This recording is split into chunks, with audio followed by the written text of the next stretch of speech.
through till 7 o'clock. Today, what are we talking about? Well, 8 in 10 of us parents believe that sex and relationship education should be compulsory, but we just heard from Graham, our guest, at what age and how detailed should it be? I'd love to hear your stories and indeed your experiences and your thoughts. What have you said to your children? Is it your job to say something to your children about sex and relationships? Or perhaps you, like me, up to now have relied upon the school? Because certainly when I went to my child to talk to my child, the school had already done it. Was I upset? No, but I thought from what he told me it was age appropriate. Had I been the previous parent, well, I'm not so sure 7-year-olds should be learning about condoms, honestly.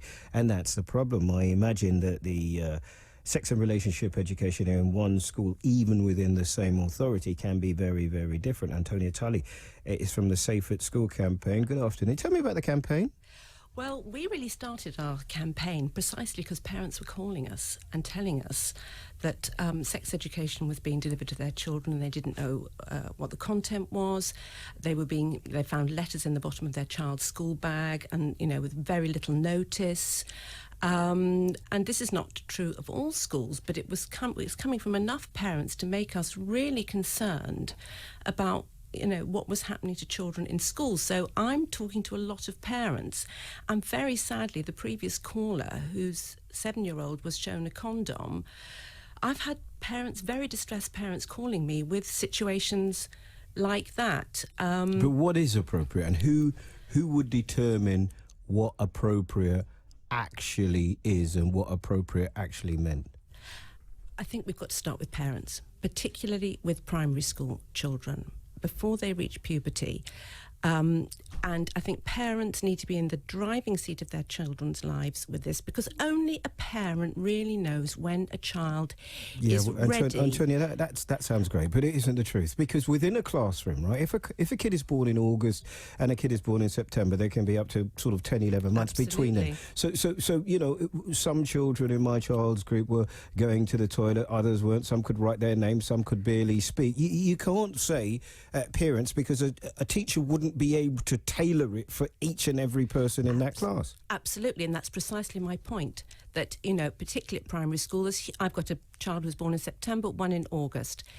The age is virtually a year apart, and precisely because to talk about something as sensitive as sex to children in primary school, I think it must be the parents who are taking the lead on this, because each parent knows when their child's ready to receive that sort of education. I've had calls... But what could be the harm in saying, this is your personal space?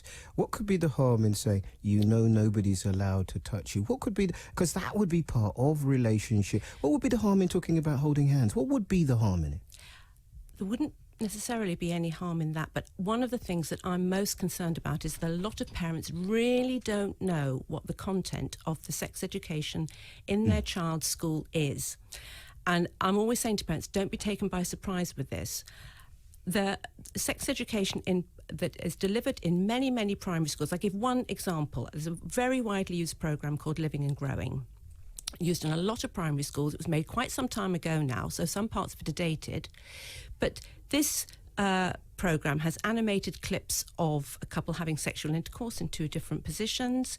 It has animations of ejaculation, masturbation, and I've had parents on the phone to me just so upset that their child, maybe 7, 8, 9 or even 10, has seen this, and they're saying things to me like, well, actually, he still believes in Father Christmas or the Tooth Fairy, and they're showing him these sort of cartoons. Now, I've been... And those things are entirely true, by the way. They are, aren't they? Yeah. I mean, I've been battling against this programme, Living and Growing, for a number of years now, and it's still in our schools. Why? Because Why are you battling against it? I'm battling against it because it's sexualising children. It's heartbreaking for families when their small children are exposed to this in the classroom. And you've got to remember that, these are children, it's not like having a one-to-one conversation with your child at home. Your child is effectively trapped in the classroom. And I think we've got to ask the question, if we are telling children in primary school, we're showing them that sort of content, and we're telling children in primary school that sex is a normal and pleasurable part of life, and that was in the guidelines produced by the Sex Education Forum, Brooke and the PSHE Association in 2014. Those are the guidelines they want schools to follow.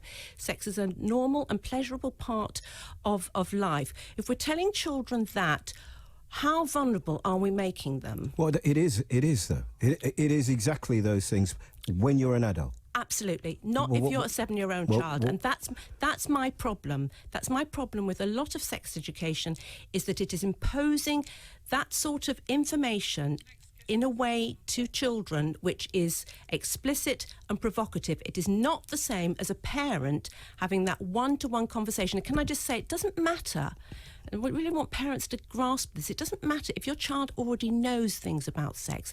The very fact that you sit down, you build up that rapport, it will mean so much to your child that you've had the conversation, you're interested in this really important part of their education. I don't know what my child is accessing on the internet. I don't know that my child is receiving WhatsApp messages of naked, but I don't know that my child is passing it on. I don't know all the new technology and the ways that, and your parents didn't know all that you did.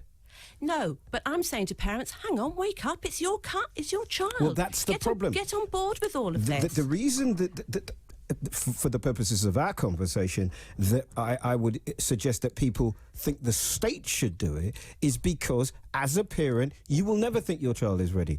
Listen, I've got mates who have got daughters who are 24 and don't believe that they're doing anything. You see what I mean? So somebody has to make a decision.